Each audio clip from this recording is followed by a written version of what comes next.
Hey guys, welcome back to the channel. My name is Sydney, and if you're new here, this is just a place where we can talk about true crime, spooky, scary stories, dark history, or anything else I got going on in my brain. Today we're going to be talking about something that I was not planning on talking about, but I fell down a rabbit hole and I just needed to share all this information with somebody. I've been interested in doing more like travel videos and going places and actually seeing different things, experiencing different like hauntings, different settings that true crime cases have taken place in, things like that. So when I was looking up all of these things, I found Zak Bagans Haunted Museum. So we are going to deep dive into some of the craziest items that he has in this museum, and we'll talk about the history of Zak Bagans himself, the museum. So let's get right into it. Warning, warning. Hi, it's me from the future. I'm here to let you know that viewer discretion is advised for this video. We are going to be talking about topics of mental health and suicide, things like that. I will have timestamps in the video. You're going to want to skip the part about Jack Kevorkian, so I will leave that in the timestamp below. Take care of yourself. I love you. Okay, let's get into the video. Bye. This museum is located in Las Vegas, Nevada, and it was opened in 2017 by Zak Bagans. If you don't know, Zak Bagans is a pretty popular TV personality, and he's most well known for his Travel Channel series, Ghost Adventures. This show debuted in 2008, and it's been running for 28 seasons, which is wild. And it's pretty debated whether the show is fake or real, and that I'm not really going to get into. I can see both sides. You know, you gotta ham it up for TV. You're not always gonna see evidence of ghosts in every creepy old place that you go. So I understand some things are, you know, more like zhuzhed up for TV. You gotta do that. But either way, we know for sure that Zak Bagans definitely believes in ghosts, spirits, and paranormal activity. Not only is he on Ghost Adventures, but he also paired up with director Eli Roth for this really cool mini anthology series of different items within his haunted museum. So if this type of topic interests you, I highly suggest that you go check out his series because he actually talks about the different items, what he's experienced with them. It's pretty cool. So definitely go check that out. Let's talk about some of the craziest finds in Zak Bagans Haunted Museum. We're going to start off by talking about the building itself. It was constructed in 1939 by a wealthy businessman named Cyril Wengert, and it has its own very rich history of hauntings. People have experienced things and believe that it's haunted by people who have lived there in the past and whose spirits stay and linger on within the building. Before touring the museum, you actually have to sign a waiver, and whenever you have to sign a waiver for anything, you know it's going to be fun, right? So more specifically, it states that Zak and his team are not responsible for any bodily injury, damage to property, emotional distress, death, or any other harm, and that you may experience spirit detection activity, interaction with spirits, and or unexplained phenomena. So if you're planning on going, just be prepared that you might experience some spooky shit right in there. So finally, let's actually get into some of the haunted objects that are within the museum. And we're going to start off by talking about the Dybbuk Box. So the Dybbuk Box is actually just a regular old wine cabinet that was bought at a yard sale by a man named Kevin Mannis. The owner before Kevin had actually been a Holocaust survivor who was 103 years old and who had recently passed away. The family of this survivor told Kevin that the box was always out of reach, always shut, and they were told not to go near it. And once this box was in Kevin's possession, he started experiencing some very weird things. Kevin started experiencing some hair loss, he had these horrible dreams, and he just started smelling all these strange odors, which I find is the weirdest thing about all of this. It's like the ghost made him smell rotten eggs, you know? So at this point, Kevin determined that there was definitely a Dybbuk connected to this cabinet in some way. Now, if you don't know, a Dybbuk, which means to cling or to adhere in Hebrew, is a Jewish evil spirit that can haunt and possess different objects or even people. The Dybbuk is usually a stuck soul that can either be gotten rid of through an exorcism or through just helping it accomplish its goal so that it can pass to the other side. So after Kevin experienced all of these crazy things, he decided to list it on eBay, and a man named Jason Haxton bought it for about $280. Jason decided to just go against all rational thinking and open the box. He found a goblet, 2 pieces of hair tied together with a string, pennies from the 1920s, a dried rosebud, a cast iron candlestick holder, and a granite statue engraved with Hebrew lettering. And of course, once Haxton opened the box, he started experiencing some freaky shit. He started to get extremely sick, and he was experiencing the worst string of bad luck that he had ever had. He finally decided to consult a rabbi, and the rabbi told him that he should put the Dybbuk box inside of a gold-lined container. And for extra precaution, Haxton just decided to bury the entire box in his yard. Around this time, Haxton also decided to start a website talking about the box, and he named it dybbukbox.com. Super original. We'd love to see it. I couldn't figure out a solid timeline, but at some point, the Dybbuk box was given to Zak Bagans, and it was put in the museum where it sits to this day. On one episode of Ghost Adventures in 2020, Zak and his team actually decided to open the box and dig around in there, which couldn't be me, but good on you, Zak. I hate to be the bearer of bad news, but unfortunately this story is a lot less fun than I made it out to be. In 2021, Kevin Mannis actually had an interview where he told the world that this story was fake. During the interview, Mannis said, "The carving in the back of it is my carving. The stone that was in the box is something that is a signature creation of mine also. Make no mistake, I conceived of the Dybbuk box, the name, the term, the idea, and wrote this creative story around it to post it on eBay." That being said, though, the way that Jason Haxton explained his experience and the way that I was able to interpret it, it seemed very genuine to him. And same with Zak. Zak really believes that the Dybbuk box is haunted. Hell, even Post Malone claimed that he had a string of bad luck after encountering the Dybbuk box. My plane almost crashed. I was in a car accident. My house got robbed, and I had bite marks on my arm.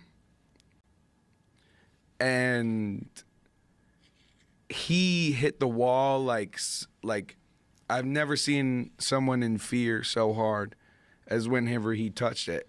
So I'll let you guys be the judge of that, whether you think the Dybbuk box is a hoax or whether you think it's real. Moving right along, one incredibly creepy artifact within Zak Bagans Museum is a van where a doctor lived at some point and also carried out multiple deaths. Dr. Zak Kevorkian was a physician who strayed away from the ideas of modern medicine. He advocated for some very out there ideas such as medical experimentation on death row inmates and suicide clinics. Up until 1982, Zak kind of worked in hospitals and clinics, kind of on that traditional path. But after this point, he decided to go out on his own and do his own mission work, helping people end their own lives. He had a whole process for this. He would first meet with the patient that wanted to end their lives, and he called this suicide counseling. Then, once all of that was said and done, he would help them end their lives. Zak Kevorkian had developed 2 different kinds of methods to help people end their lives. The first was called the Thanatron, and the second was called the Mercitron.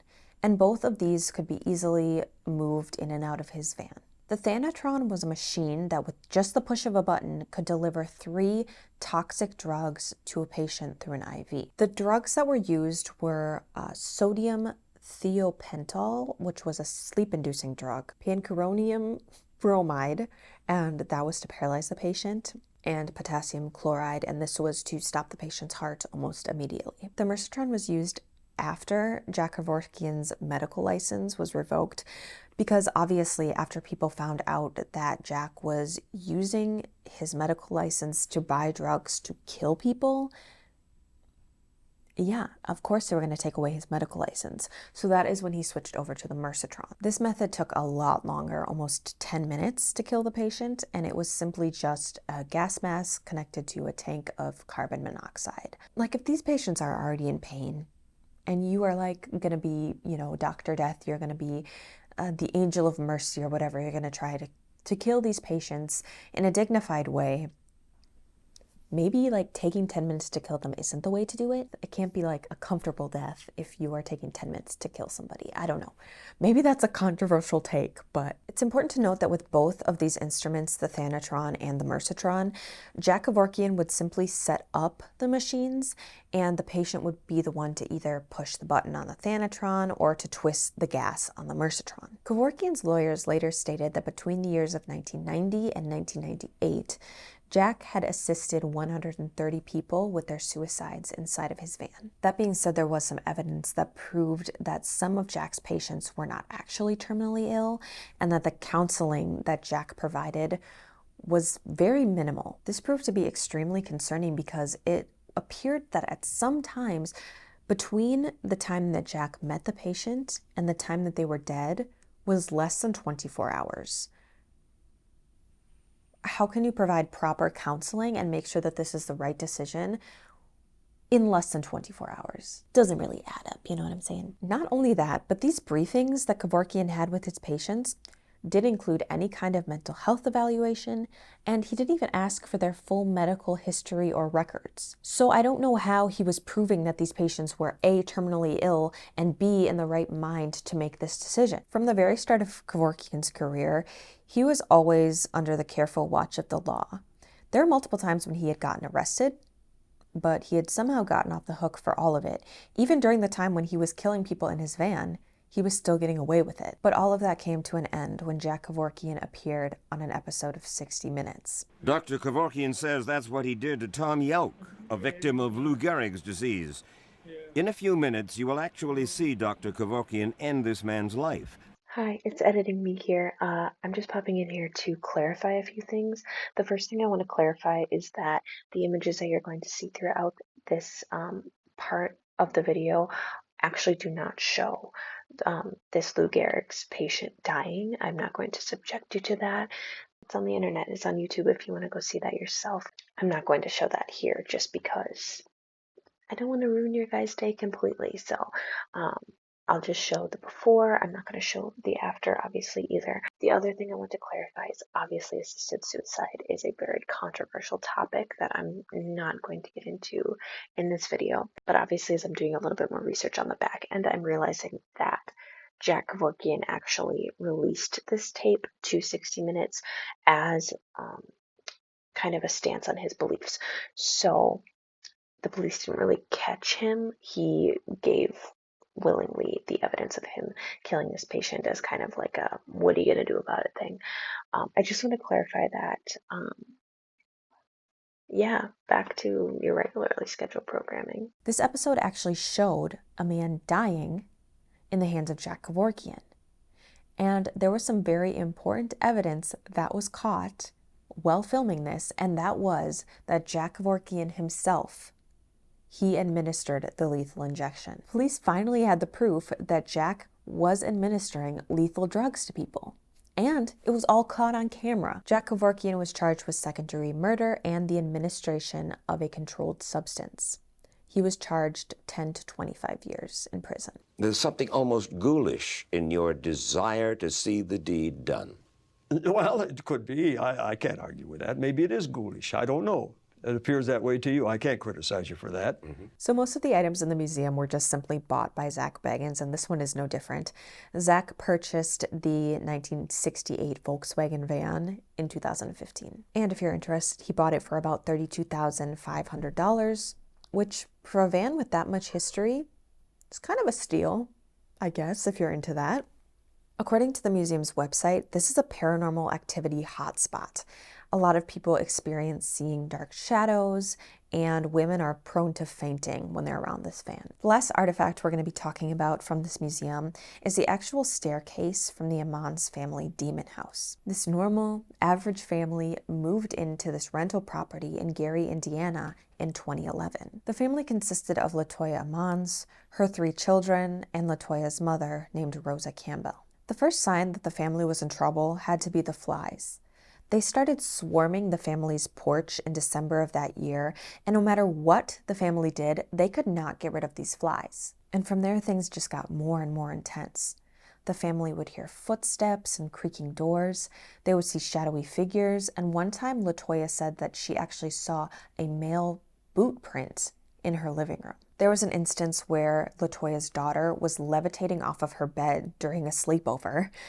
And one time the oldest son claimed that he had been thrown into a wall by some sort of dark and shadowy figure. And even the youngest son couldn't escape these hauntings. He was seen multiple times in the darkness of his closet, talking to somebody that wasn't there. LaToya and her mom also mentioned that all three of the children at different times would have these bulging eyes and start talking in this screeching, demonic, dark voice. At this point, the family doctor was called to the home, and he did agree that the children were acting very strange and even delusional. The following year, in 2012, the Department of Child Services was contacted in order to investigate the family. But even they claimed to see strange things when they visited the house. One employee even stated that they saw the youngest child climbing backwards up a wall. We are Protective Child Services. We don't actually deal with spirits, so you might want to call a priest, and I'm going to get the fuck out of here. Like, what do you say after you see that? At this point, the family was getting extremely desperate. They didn't know what to do, so they decided to reach out to a man named Father Michael Magino in the spring of 2012. I was very frightened. I knew I was up against something supernatural. I knew it wasn't anything of this world. I knew it was only one way to fight it, and that was with God. After an investigation, the father decided that it would be in the best interest of the family to have an exorcism, as he believed that they were being tortured by demons. Magino got approval from the local Catholic diocese, and a total of 3 exorcisms were performed on the family. Whenever you would praise God in Latin, no reaction. But you start condemning the demon, condemning, the evil spirit, all of a sudden she's reacting to that. Ultimately, though, the family did decide to leave the house in 2012, and after this, the torture for them thankfully stopped. Now, with any type of paranormal story, there are always going to be skeptics, and this story is no different. For example, the landlord that was renting LaToya and her family this property claimed that nobody before them and nobody after them had ever experienced anything paranormal. And even the landlord himself was inside the house multiple times, and he never heard, never saw anything. According to this landlord, the Amans family were consistently behind on their rent, and they were using this paranormal experience as a way to justify it. Additionally, multiple different psychologists interviewed these children, and they concluded that these children were most likely lying just from the signs that they were seeing, and they really only acted erratically when they were questioned about the haunting. Either way, though, Zak Bagans is completely convinced that this house is haunted. He was quoted as saying, "Something was inside that house that had the ability to do things that I had never seen before. Things that others carrying the highest form of credibility couldn't explain either. There was something there that was very dark, yet highly intelligent and powerful." In 2014, Zak Bagans purchased the house for $35,000, and he wanted to do some investigating of his own. He claimed to felt very weak and sick whenever he was inside the house, and one time he stayed there, and only after being there a day, Zak claimed that he developed something called diplopia, which is seeing double vision. This became so serious that Zak ended up seeing multiple different doctors, and they all ran tests, and they couldn't find anything wrong with him. But yet he had this double vision. He now wears these things called prism glasses, and these bring his eyesight back to normal. And that's why you always see him wearing glasses, which is kind of crazy to me. I just thought he suddenly was wearing glasses, but no, there's actually a reason. It's because he has diplopia. The more you know. Zak had the demon house demolished in 2016, and he placed the staircase within his museum. He actually has reported that sometimes he misses the home and the way that it made him feel, which is very eerie. This house gave you some diplopia, and you're just like, I miss it. That house was great. Okay, bro. So anyway, that is all I have for you guys. Thank you for coming down this rabbit hole with me. I hope that you learned and enjoyed this little deep dive into Zak Bagans and his creepy museum. I want to go there so bad. I have no reason to really go to Las Vegas besides to see this museum, but I kind of want to go because I only barely scratched the surface of all the shit that is in this museum. So like I said, if you're interested, go watch that anthology series. As always, thank you for watching and supporting me. It means the world to me that people are watching my videos and liking it. If you have stories that you want me to talk about, always feel free to leave them in the comments below. I'm always looking for new ideas. Also, feel free to throw down if you want more content like this, if you want more paranormal stuff, if you want more true crime. Because I'm just kind of, like I say at the beginning, doing whatever I feel like. So if there's something that you guys want to see, please let me know. Thank you for watching. Keep it being the bad bitches that you are. Bye, guys.